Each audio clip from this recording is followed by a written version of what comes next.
أعوذ بالله من الشيطان الرجيم بسم الله الرحمن الرحيم الحمد لله رب العالمين لا حول ولا قوة إلا بالله العلي العظيم وصلى الله على محمد وآله الطاهرين.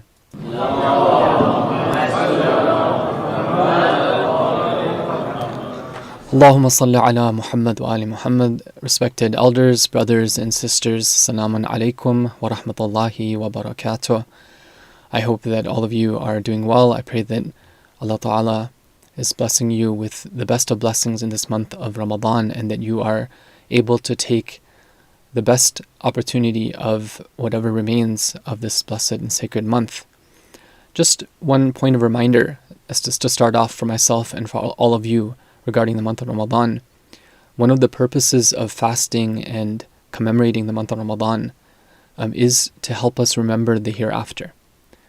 And we're told that one who is hungry for the sake of Allah during this month, then in the hereafter they will be satiated, meaning that they won't be hungry, they'll have what they need. Sometimes people towards the end of the month of Ramadan, their thoughts are filled with the dunya, and it's a lot about Eid celebrations and buying this and buying that and having this thing and that thing.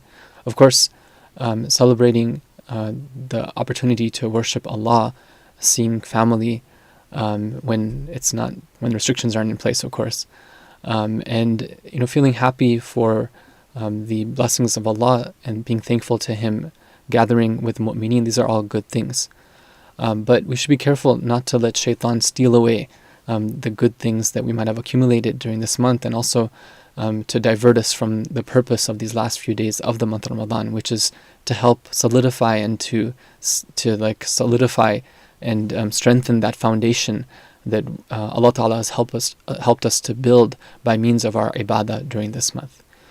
So just like the other evenings, we're going to first start out with a presentation, and then we'll have an interactive quiz. You can go ahead and sign up for that from now on slido.com. Inshallah, every member of the family can be doing it separately. We'd like to have everyone participate, inshallah. And then after that, there'll be a speech. So let's move now to the presentation with the salawat ala Muhammad wa ali Muhammad.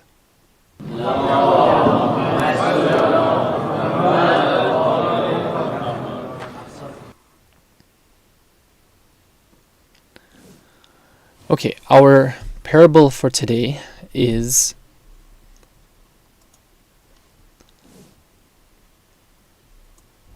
the following. Well, before we get there, okay, first I want to ask you a question.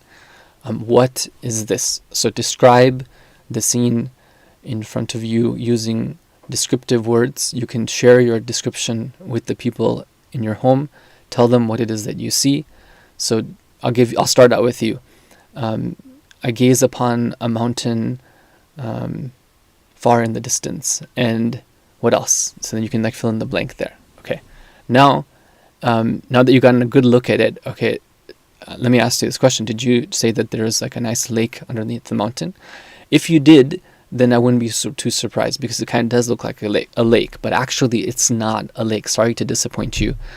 It is a mirage, and it's a mirage in the desert. So as you can guess, our parable today has to do with mirages.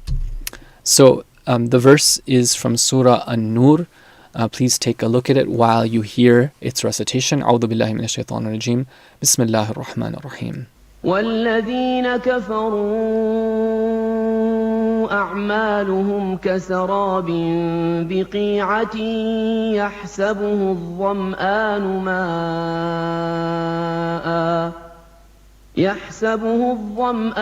ماء حتى إذا جاءه لم يجده شيئا ووجد الله عنده فوفاه حسابه والله سريع الحساب. صدق الله العلي العظيم. The actions of those who are faithless are like a mirage in a desert plain, which a thirsty man thinks is water. When he comes to it, he finds it to be nothing. There he finds Allah, who will pay him his full account. Allah is swift at taking account. I'm sure that you've gotten a chance to read this parable in the past, and it's definitely striking a very vivid scene for us. But what is it that Allah Ta'ala is teaching us by means of the parable of the Mirage? Let's take a closer look.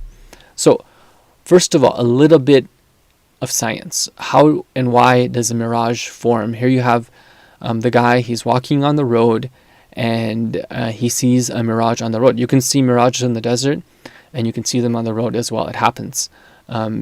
Maybe most of us haven't gone trekking on a camel in the desert before, but definitely most of us have gone driving on like highway roads in the heat, and you see these puddles. When you get closer, they're not actually puddles.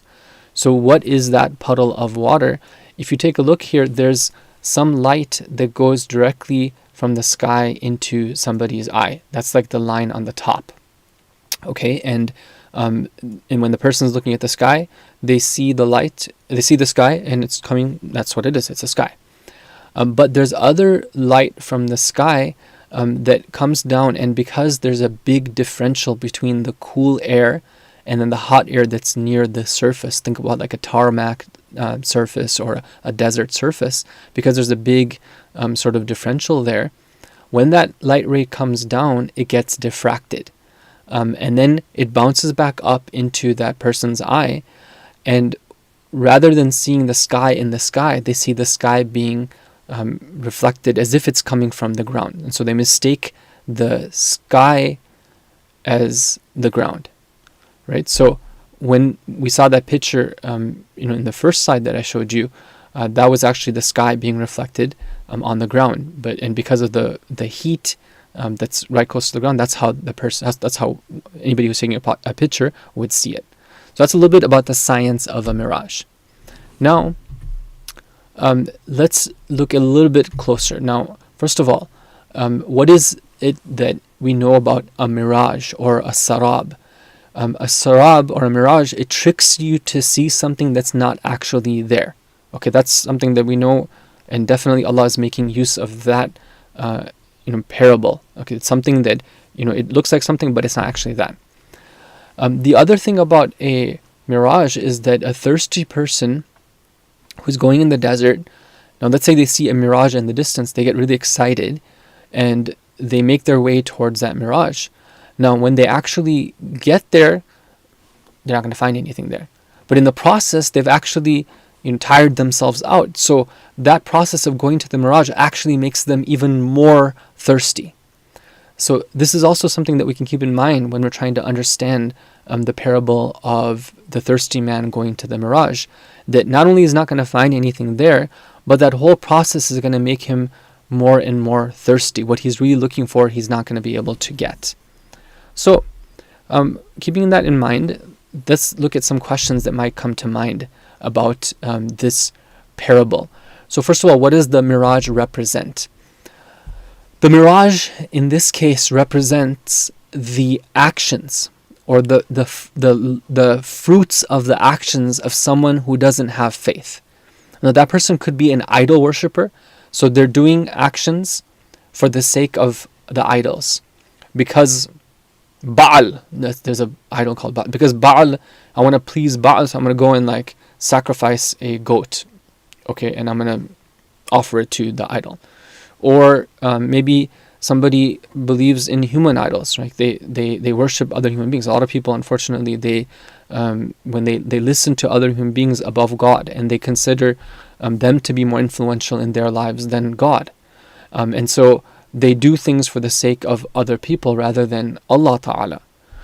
Or there's some people who they don't have God in the picture. They just are kind of doing things for this world, and they think that by taking a certain course in life, they're going to find happiness. But the reality is, well, eventually they're going to die. And then what's going to happen? What have they done for their hereafter? So the mirage represents the net result, meaning the conclusion of somebody who doesn't do things for God. Now, what does it mean for the faithless to find Allah in the hereafter? Because that's what the verse says. There he finds Allah.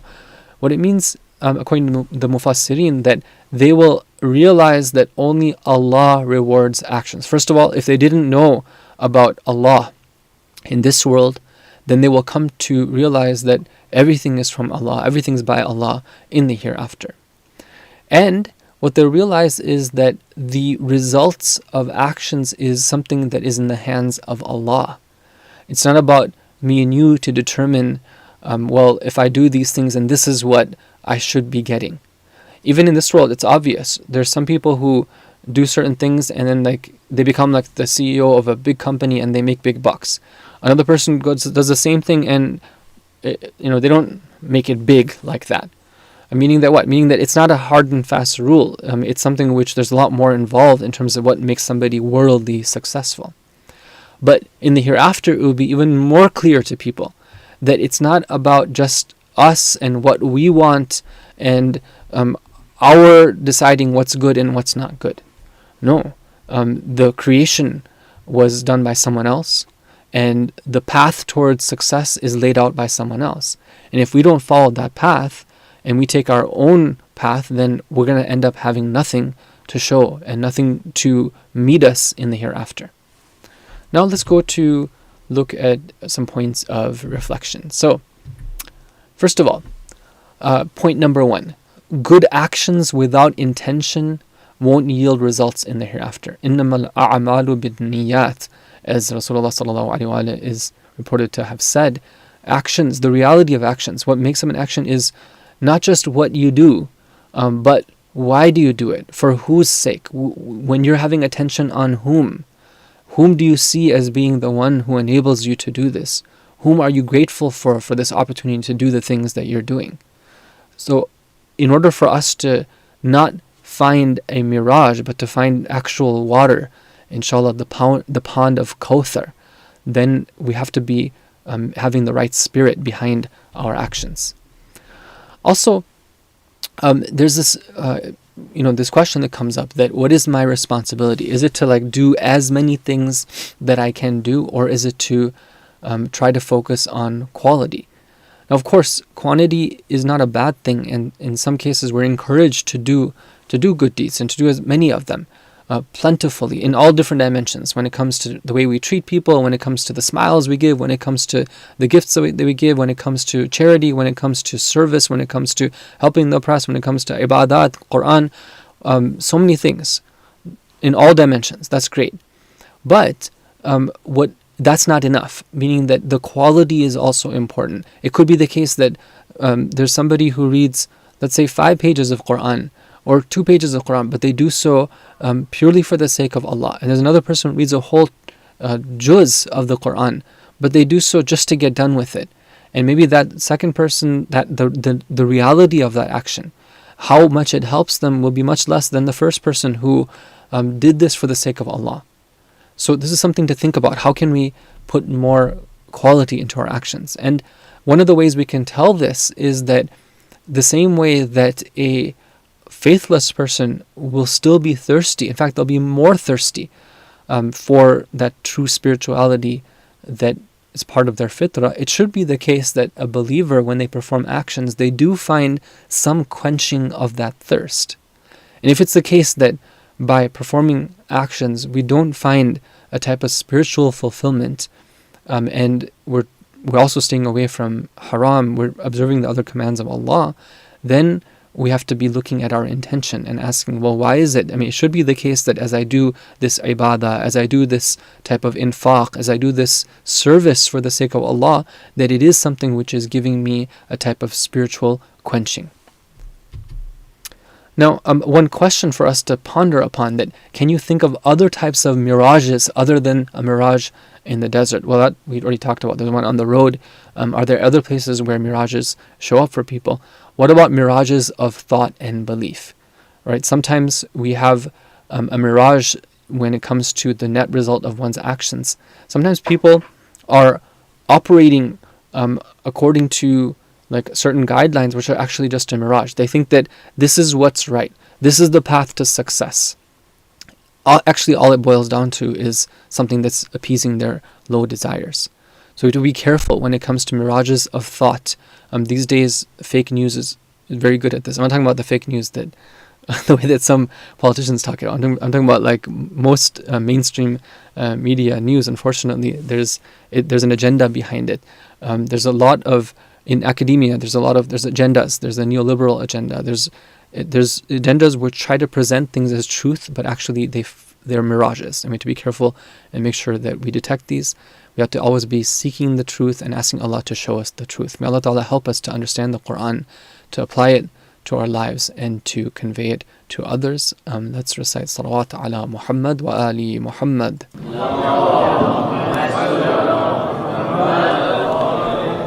Allahumma salli ala Muhammad wa ali Muhammad. Quiz time. If I can ask you guys to all join us on slido.com. And just like in the previous evenings, the first question is going to be related to the verse that you are about to hear. So please do listen carefully. A'udhu billahi minash shaitanir rajim. Bismillahir rahmanir rahim.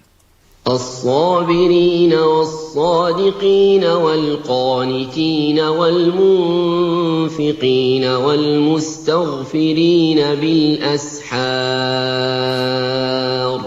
Okay, now I have my ways of telling that there's some of you who are watching this, but you haven't signed up for the quiz.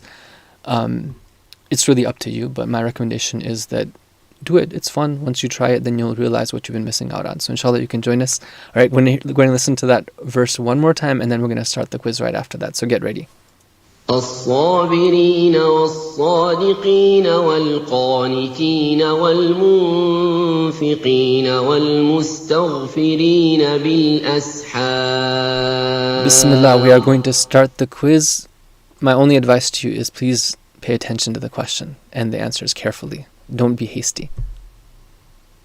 Which of the following was not mentioned in the verse you heard as a characteristic of the people of taqwa? Because the verse was obviously talking about the characteristics of the people of taqwa. So which one of these was not one of the things that was mentioned?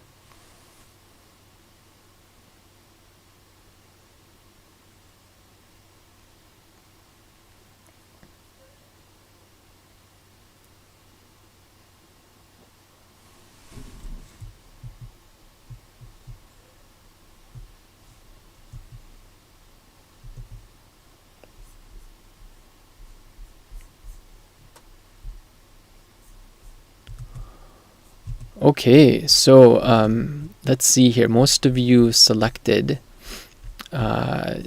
seeking forgiveness at dawn, and that is exactly correct because the verse said, وَالْمُسْتَغْفِرِينَ بِالْأَسْحَارِ, those who seek forgiveness in the pre-dawn, not at dawn. And I thought that would be a trick answer, but it seems like you guys caught me on that one. So good job on that. Okay, next question. What can we learn from Nabi Musa's dua?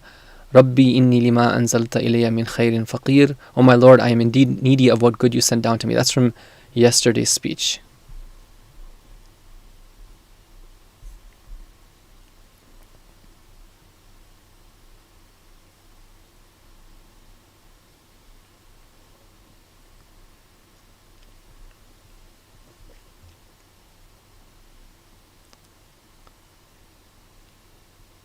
Okay, and it seems that most of you, 73%, selected exactly what was the right answer. It looks like today's quiz is a bit easy. We might get a lot of 4 out of 4s. Let's see.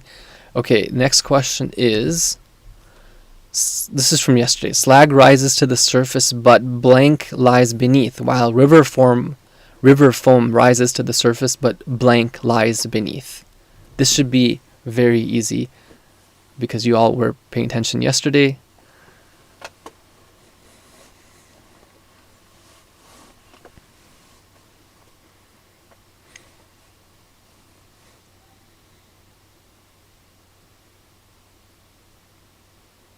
Okay, I'm glad that most of you didn't choose cake because remember we said not to eat that foam stuff, right? It's kind of dangerous for you. The correct answer is bloom and water, okay? And the last question for today is fill in the blanks appropriate. The faithless will find the reality of their deeds like a blank finds a blank. Right? We just covered this, so it should be pretty easy.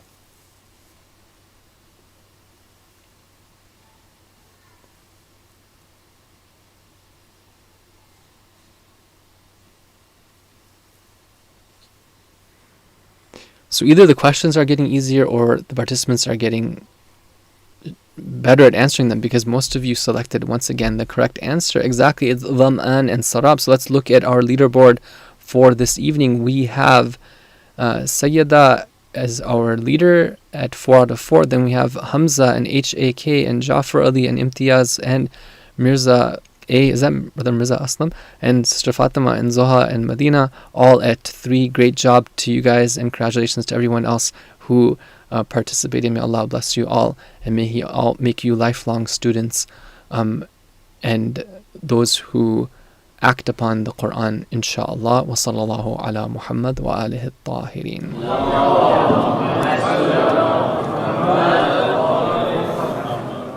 Okay, moving along now to our speech portion. We have been very blessed to, inshallah, strengthen our relationship with the prophets of Allah, and in particular Nabi Musa, ala nabiyina wa alayhi salam, wa ala nabiyina wa alihi wa alayhi salam. May Allah's blessings be upon our prophet and his family and Nabi Musa. We were covering the part of the story where Nabi Musa alayhi salam has entered Madian after a very difficult journey, and there he finds a scene which he finds. He sees that he has a responsibility, even though he's tired, even though he's being chased, he doesn't have anything of his own. But he, rather than taking, he realizes that he needs to give. What is that scene? It's a scene of inequity, of injustice.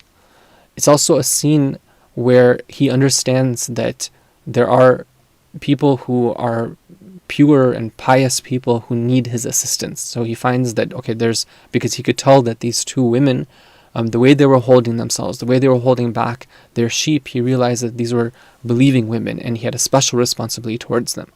And all of these are lessons for us. He goes to them, he says, what is that difficulty that you're facing? Ma khatbukuma? And they explained to him that there's a reason why we're here. It's not our preference. This is not a place that's really appropriate in that way, because everyone else are menfolk here. But there's a reason which justifies our being present here. But while they're being present, they're making sure to hold themselves in a special way. And that too is a lesson for us. And after Nabi Musa a.s. helps them, he withdraws to the shade. And the whole time he's in the remembrance of Allah, and he makes a dua, Rabbi inni lima anzalta ilayya min khairin faqir. Oh my Lord, I'm very in need of whatever good that you may send down to me. So that's where we left off. Now we're going to continue with verse number 25. أعوذ بالله من الشيطان الرجيم بسم الله الرحمن الرحيم فجاءته إحداهما تمشي على استحياء. One of the 2 women approached him, walking, and the way that she was walking was that she was it's something, the expression that's used here to kind of paraphrase it is that she symbolized someone who is practicing haya. Haya in a one-word translation would be decency, and it's very related to iffa, which is chastity. And the way that Allah describes it is it's with ta'aleem, meaning Allah says that doesn't just say that she was somebody who was having a decent and appropriate demeanor, but rather he says that she was the embodiment of it, the way that she was carrying herself. It's very interesting. In this same surah and in other surahs where Allah talks about the story of Bani Israel, Allah Ta'ala mentions that one of the things that Fir'aun was doing is وَيَسْتَحْيُونَ نِسَاءَهُمْ. He used to slaughter their newborn sons, but he also used to do something to the women of the Bani Israel. يَسْتَحْيُونَ نِسَاءَهُمْ. And there's 2 possible meanings for يَسْتَحْيُونَ نِسَاءَهُمْ. One of them is that he would spare the life of the women folk of the Bani Israel, because they would make for good servants, and they would clean and kind of take care of the kids, and that way they were a good labor force for the people of Fir'aun. But there's another tafsir, interpretation that's given, which is from the same word, is that the people of Fir'aun, they would do things to rob the women of Bani Israel of their haya. They would do things to rob them of their natural sense of decency. And one of the reasons for why some of the great scholars have said that this is the case is that why would Allah Ta'ala mention this as something separate if it wasn't a big deal? Meaning that if it was a case that the people of Fir'aun were just sparing the lives of the women, then it's not really, a major issue, right? It's not worth like mentioning every time, like alongside killing the newborn children. There has to be some sort of crime involved with it. So if, according to that interpretation, earlier in the surah we see that they were robbing the Bani Israel women of their haya and their decency. They would use various means to do so because they wanted to exploit them. Here we see that Allah Ta'ala is presenting us with the opposite example of these women who are very much concerned about this value. And this is the introduction that we have to a family in the Quran. And it's a family of two daughters and their father. And in the Quran, not too much is mentioned about their names or, a lot of the biographical details. But what Allah does for us is that He shows us some glimpses of their amazing character and their outstanding virtues. And these are all examples that are being presented to us. Now, first of all, when the two sisters had come together, they were both together. And that, we pointed out yesterday, was something that's important. It teaches us the importance of, when there is a need for there to be that type of setting where there is non-mahrams who are interacting with each other, then this is a point which is to be taken, that okay, we're not doing it alone. Now, why is it that this one daughter comes alone here? Perhaps we can only guess at it, that maybe the other one couldn't. There was something that she had to attend to. The father had sent her for a good reason, and we're going to see what that reason is right now. Then one of the two women approached him, and she was practicing and seeking to do so in a way where she was embodying the virtue of decency. قالت إن أبي يدعوك ليجزيك أجر ما سقيت لنا. She said, indeed my father invites you to pay you the wages for watering our flock for us. فَلَمَّا جَاءَهُ, when he came to him and he recounted the story to him. Now, notice the way that she phrases it. She's not making small talk. She's not saying things which are unnecessary. She's conveying what she needs to in a very clear way. She's not too shy to be able to even convey those words. She does convey them, but she conveys them in a very decent way. She doesn't say that I want you to come to my home. She puts it on her father, and everything is related to him. She is just a messenger. Now, when they make their way to the father's home, according to hadith, it's not mentioned in the Quran, Nabi Musa ﷺ requests her to walk behind and for him to walk in front and for her to guide him as to which way he should turn, because he doesn't know the way to her father's home. That is because he tells her that, I am from the family of Yaqub, I'm descended from him, and the way that we do things, because this is a sharia that he was following. Until now, he hasn't been given his own sharia. He hadn't yet been appointed to being a prophet. So he's following the sharia of the muwahideen, of Yaqub and Nabi Yusuf and those prophets. And so he says that we don't walk behind the women. And again, this is something which is a lesson for us about how we should observe things and how we should be careful about how we interact. Now, in some traditions, it's mentioned that Nabi Musa ﷺ wasn't keen on this part of what she said, where she says that he wants to pay you the wages for watering our flock for us. But he went along with this because he didn't have any other option. And the place he was at, it was in the outskirts of the city, and there was fear of wild animals coming there if he were to sleep there in the night. So he saw this as an opportunity. Maybe, he was hopeful. He had said from the beginning, Asa Rabbi an yahdiyani sawa as-sabil. He was very hopeful that Allah Ta'ala will show him the way. He set his goal according to the right criteria, and then he put his hope on Allah, and then he's going with the events that Allah is unfolding for him. And when he gets to the home of Shuayb, according to tradition, it was time for dinner. And Nabi Shuayb a.s. invites him to eat with him. And Nabi Musa ﷺ says, according to hadith, A'udhu billah, I seek refuge in Allah. And Nabi Shuayb looks at him and he's quite surprised. He says that you must be hungry. Why don't you want to eat? I mean, he realized that Nabi Musa was somebody who had, very travel weary and, definitely looked like he could use a meal. Remember, we saw yesterday Imam Ali saying that he had become so thin that you could see the greenness of his skin because of the vegetables and grass that he had been collecting and eating along this very difficult journey. Nabi Musa says that, Nabi Shuayb says that, he responds saying that, why don't you eat with me? Nabi Musa responds, he says that we, meaning like, again, he's speaking about himself and as a follower of the religion of Nabi Yaqub, we don't take reward for the acts that we do for the sake of God. Even if somebody was to give us like a field of gold, we would leave it aside. Meaning that no matter how much somebody would give us, if we do something for the sake of God, we do it for the sake of God. It's not like we're doing it for the sake of a reward. And so the way he's helping to make Nabi Shuayb understand is that if this meal is something that you're giving me because I did that and I watered the animals for you, and I took that task away from your daughters, at least for today, then I'm not going to be able to accept that from you. And Nabi Shuayb responds to that. He says that we are people who, it's part of our habit to be generous with what we have. We like to be hospitable.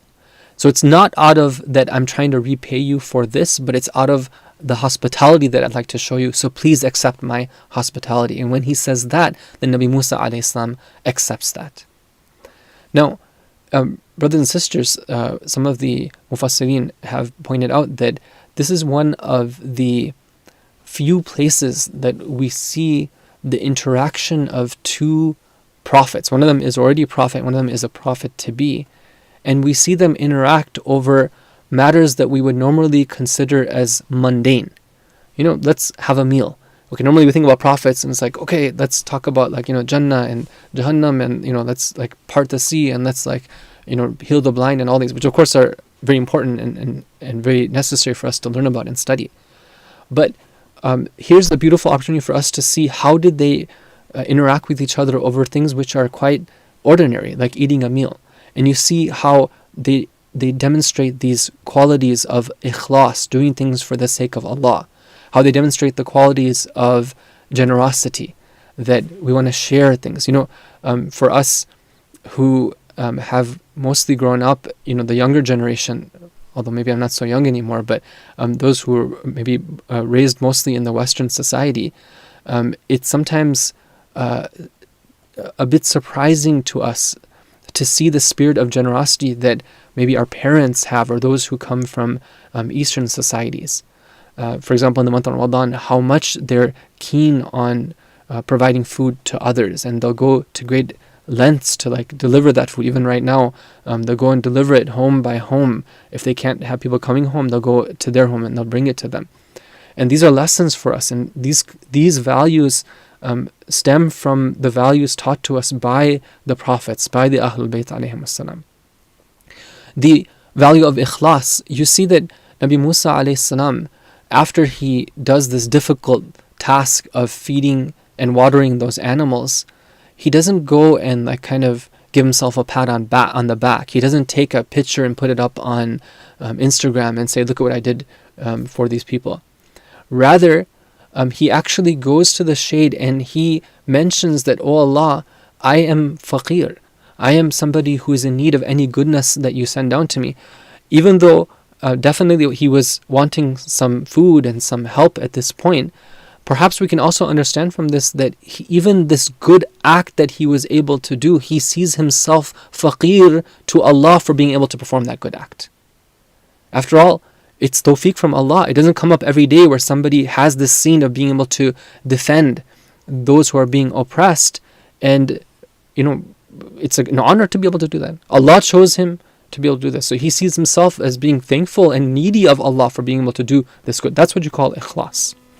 So here he's doing it with ikhlas. He has the meal, and when he finishes his meal. Now let's go back to the verse. It says, فَلَمَّا جَاءَهُ وَقَصَّ عَلَيْهِ الْقَصَصِ, when he came to him and he told him the story. This is who I am. This is where I come from. This is what's happened to me. These are the challenges that I went through.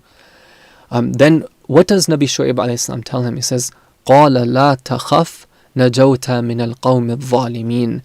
He says to him, do not be afraid. You have been delivered from the wrongdoing lot. How does Nabi Shuayb alayhi salam say that with so much confidence? Perhaps it is because during the course of this conversation, he realizes that that promise that Allah had given him, that we mentioned at the end of yesterday's evening's program, where he was crying so much and losing his eyesight time after time, until Allah promises him that I am going to give you a way where you will no longer feel so saddened by being separate from me. I'm going to give you some type of consolation. I'm going to give you a way where you will feel like you are seeing me by means of this. What does that mean? Allah tells him that I'm going to send you my Kalim, the one I have chosen to be my speaking companion, and he will be the source of consolation for you. Now, obviously Nabi Shuayb must have been looking forward to the arrival of this person. And maybe when Nabi Musa is describing to him everything that's happening, he realizes that this is the one whom he has been promised. He's also a prophet of God. He has access to knowledge. He has access to wisdom. He understands that Nabi Musa has come to him not randomly. This is the way that Allah takes care of believers. And so he tells him with confidence that you, Musa, najawta min al-qawm al-zalimin. And if we compare this to a verse which came previously in the surah where Nabi Musa is praying to Allah, he says, Rabbi najjini min al-qawm al-zalimin. Oh my Lord, save me from the wrongdoing people. Here we see that the answer has come. It didn't come right away. It didn't come in an obvious manner. It wasn't a walk in the park by any means. Nabi Musa was tested throughout this process. It comes in the form of Nabi Musa becoming a shepherd when previously he was the heir to the throne in a palace. But Allah answers the dua of the believers. He answers the call of those who feel that sense of depending on Him and only Him, and they know that they have no other recourse than Allah Ta'ala. Now, the next verse continues. One of the two women says to her father, قالت إحداهما يا أبتي استأجره. Oh my father, hire him. إن خير من استأجرت القوي الأمين. My father, hire him. Indeed, the best you can hire is a powerful and trustworthy man. Now she saw that he was powerful because he was able to water the flock single-handedly.